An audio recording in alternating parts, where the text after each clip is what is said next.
Inclusive, aí nós vamos entrar num tema que eu amo falar, que é soberania nacional, defesa nacional. Legal. Bomba atômica, e aí? Bomba atômica brasileira, eu sou completamente a favor. Boa. E aí o pessoal vai falar, ai, Kogo, você quer aumentar o poder do Estado, nha, nha, nha. Pessoal, vamos ter estratégia. Não adianta o anarcocapitalista vir falar contra o poder da bomba atômica, etc., quando os globalistas querem nos invadir.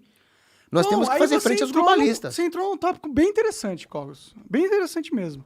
Você não acha que o anarcocapitalismo é meio ilusório? É meio fantasia de criança? Porque às vezes parece, entendeu? Eu entendo que, fundamentalmente, o respeito pelos valores que o anarcocapitalista preza, que é a liberdade individual, liberdade da propriedade privada, essas coisas, eu concordo com tudo isso.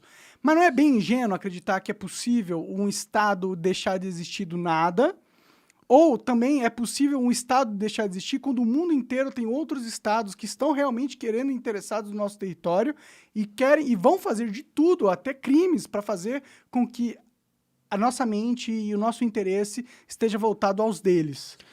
Monark, vamos lá. Eu não concordo com você que o anarcocapitalismo seja um devaneio infantil, uma coisa pueril, utópica, mas eu concordo com você que existe aquele sujeito que é anarcocapitalista utópico, ideológico, né? E isso aí é um desserviço para o anarcocapitalismo.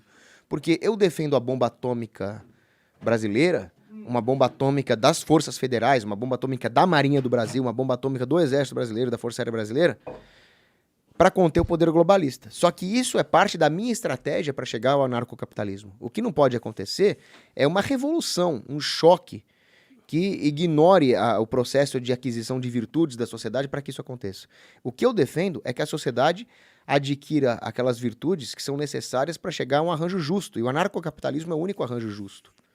Só que para isso, nós temos que ter estratégia, nós temos que evitar choques, revoluções, derramamento desnecessário de sangue, omissões, admitir que pessoas sofram injustamente no processo. Então, é claro que as coisas vão acabar sendo feitas de forma gradual, de forma paulatina, mas eu não sou um gradualista porque eu não faço concessões de princípio.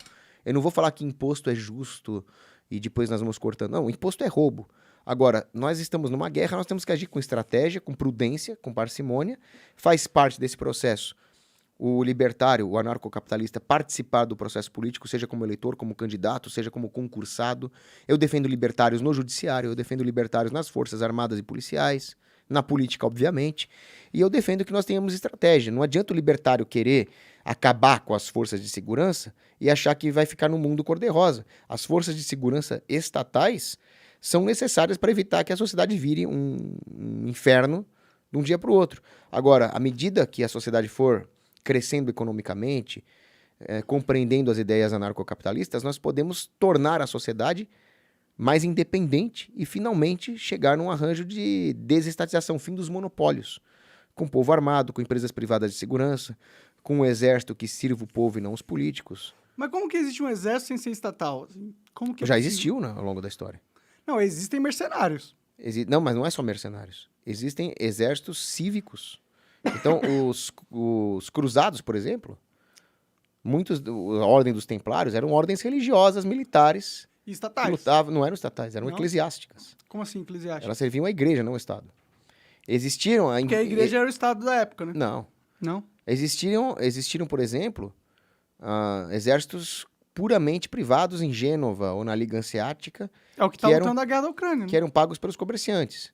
Existem voluntários em diversas guerras. Tem voluntário ucraniano, tem voluntário russo. E tem mercenário. Tem mercenários de todos os lados. Tem os privateers lá, que era uma marinha privada que lutou na Guerra de Independência Americana.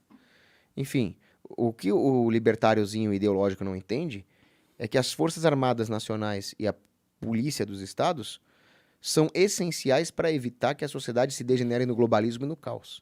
Só a partir de uma ordem onde as Forças Armadas e a polícia são usadas contra o crime e preservando a liberdade do cidadão, é que a sociedade pode ter o tempo para evoluir nessas virtudes e se tornar cada vez mais independente das forças do poder, da tirania estatal, né? Então a bomba atômica brasileira é essencial. Eu defendo, inclusive, que se invista mais na defesa nacional. O Brasil ele é carente em diversas áreas militares, né? Mas não é dar força pro Estado que só é filha da puta pra caralho?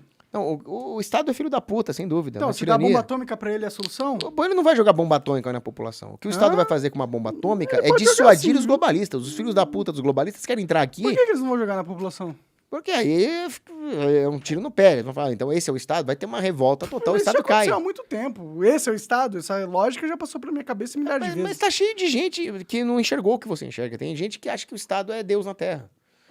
O Estado não vai jogar uma bomba atômica na população. O que o Estado vai fazer com uma bomba atômica é evitar uma concentração ainda pior de poder. Quanto mais localismo, melhor. Isso é subsidiariedade. Quanto mais as decisões forem tomadas localmente, melhor. Quanto mais autonomia local existir, melhor. O pior dos mundos é um Estado mundial.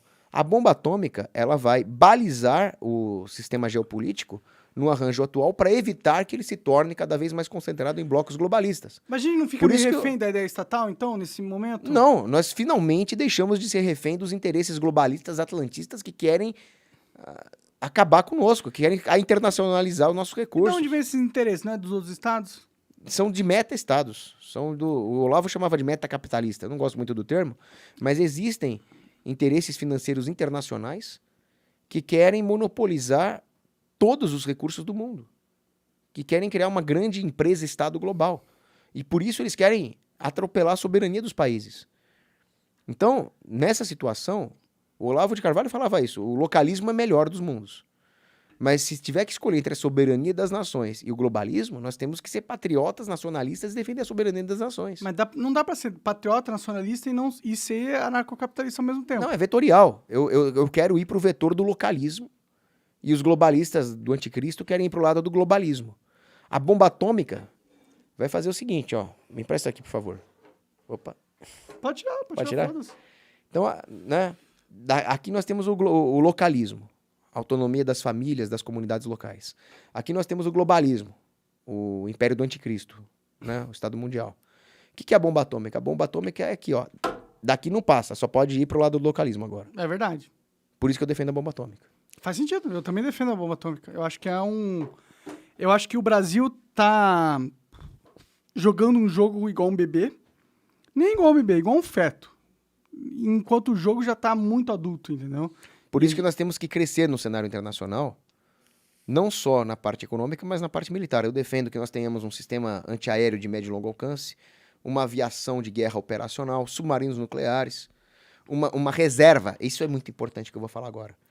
Não adianta ter um exército brasileiro ativo bom, né? Claro que tem que ter, mas o Brasil negligencia a sua reserva. Eu sou oficial da reserva. Você é? Eu fiz CPOR. Ó, se o Putin tivesse aqui, você tá fudido. Não, mas se a China, os atlantistas entrassem aqui, eu ia me voluntariar. Você voluntariaria... se fosse um russo, você se voluntariaria pra entrar na guerra contra a Ucrânia? Não. Eu sou brasileiro. Mas se você fosse um russo? Não, se eu fosse um russo, eu nem sei o que eu seria. Eu sei que Deus me fez brasileiro. Nossa, se eu fosse russo, eu posso falar o que eu faria. Pegava o primeiro avião pra qualquer outro país que não fosse a Rússia.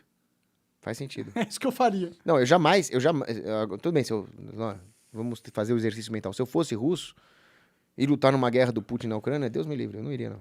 Eu também não. E é por isso que tem 100 mil russos saindo da Rússia, né?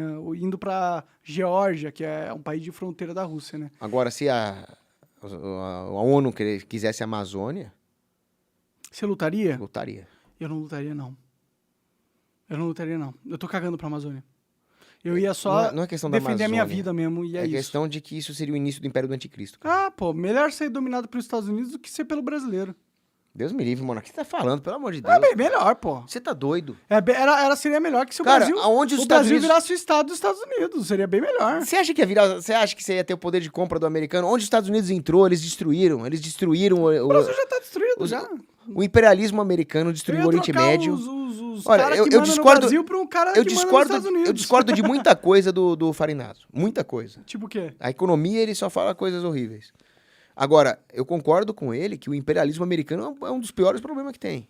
E onde eles entraram no Oriente Médio ali, eles destruíram. Eu fico pensando, se a gente O for entrar de um Afeganistão- jeito legal com eles, a Pensou gente no- pode ser um Porto Rico. Não, pelo amor de Deus, eu não quero ser colônia de ninguém. Isso já é colônia, pô. Isso já é colônia. Por isso, uma bomba atômica nós vamos mandar... Nós vamos só virar mais colônia ainda. Pensa no Afeganistão. O Afeganistão era um país que tinha livre mercado, tinha liberdade para as mulheres estudarem. Chegou lá, os Estados Unidos financiou o Talibã. Financiou os precursores do Talibã, que eram os Mujahideen lá, para lutar contra os soviéticos, né? Aquelas guerras de procuração. Depois entraram lá dentro e o Afeganistão virou um terror, uma distopia. Lá tá difícil isso é agora. para dar um exemplo. Não moro lá, mas eu vi vídeos. Isso é para dar um exemplo. Então, nós temos que ter autonomia dos locais. Os Estados Unidos podem ser muito bom lá pro lado dele, mas eles mesmos invadiram o próprio sul do país quando eles quiseram se separar. É que eles já mandam na gente. Vamos só aceitar o poder deles. Quando os Estados Unidos se formaram, que as 13 colônias se uniram ali, a ideia era uma aliança militar temporária. Aí eles tinham a cláusula do direito à separação. E quando o sul dos Estados Unidos quis se separar, eles invadiram o sul. Hoje, se o Texas quiser se separar, vai ter outra guerra dessa. Então, poder centraliza, né? Agora, por que os Estados Unidos, aí eu vou concordar, eles têm coisas muito melhores que nós no campo econômico, né? Então lá, uma pessoa que faz um trabalho de blue collar, um operário de chão de fábrica, um lavador de prato, ele pode comprar um carro depois de pouco tempo de trabalho. Não, a vida lá é bem melhor do que aqui. Por quê? Livre são mais mercado, livre mercado. Livre mercado, caralho, porque eles são mais ricos. Por que eles são mais ricos, Monark? Porque eles não usam livre mercado. Que tá doido agora? Que tem aí? É a realidade, pô. Cogos, vamos ser... Você tem um... O problema do Brasil. Não mente pra galera o aqui, Brasil, vai. eu não tô mente pra galera aqui. Foi livre mercado, Gilded Age, Caralho, Cogos. indústrias livres. Então me fala por que os Estados Unidos é rico, tá doido, Monark? Porque eles usam o poder do Estado pra oprimir o resto do mundo. É por isso que eles são ricos. Porque eles não gostei do Afeganistão. Tava uma democracia ali, as mulheres tinham direito. Foda-se, eu quero o seu petróleo. Monark. Pau no seu cu, vou financiar o Talibã. A verdade é Monark, essa. eu acabei de falar mal do imperialismo americano aqui, mas esse tipo de coisa, invadir os outros países pra pegar petróleo, não enriquece a faxineira nem o lavador de prato americano, pelo contrário, porque são eles que pagam os impostos pra sustentar o complexo militar industrial. Isso empobrece o povo comum americano. Mas a pergunta que eu fiz é por que o povo americano consegue ter um alto poder de compra com trabalho mais produtivo, faxineira consegue comprar um carro. Por quê? Porque eles têm um histórico de acúmulo de capital através do livre mercado. O século XIX todo ali tinha livre mercado, acumularam muito capital. Essas guerras imperialistas aqui são um fenômeno que vem da Primeira Guerra Mundial pra frente. Mas foi no século XIX, claro que já tinha os imperialismos ali, guerra hispano-americana, etc., em menor escala. Mas o acúmulo de capital que beneficia o trabalhador comum... invadiram o México. Mas isso é acúmulo de capital... Então, isso que você tem que isso aí só... Não, isso aí eu não tô ignorando. Isso aí enriqueceu os corporativistas. Halliburton, esse tipo de puto. Trickle down. Esse tipo de Trickle puto. down. Você tá no poder, você tá no país que manda em todo mundo, óbvio que você vai ser mais rico. Não. É óbvio. Não, Claro que é. Não é óbvio. Pra mim é. Não, porque a União Soviética invadia todo mundo também. E o povo lá não tinha onde cagar. Depois, no final, no colapso. Não, que depois do final, o comunismo sempre foi uma grande farsa. O comunismo é a melhor coisa que existe, Cogos. O cidadão soviético... O cidadão soviético... Você acaba de assistir um corte do Monark Talks. Agradeço demais, mas se você quiser ver o vídeo na íntegra e acompanhar ao vivo todas as transmissões, você tem que ir lá no rumble.com/monark para não perder nada. Segue a gente lá.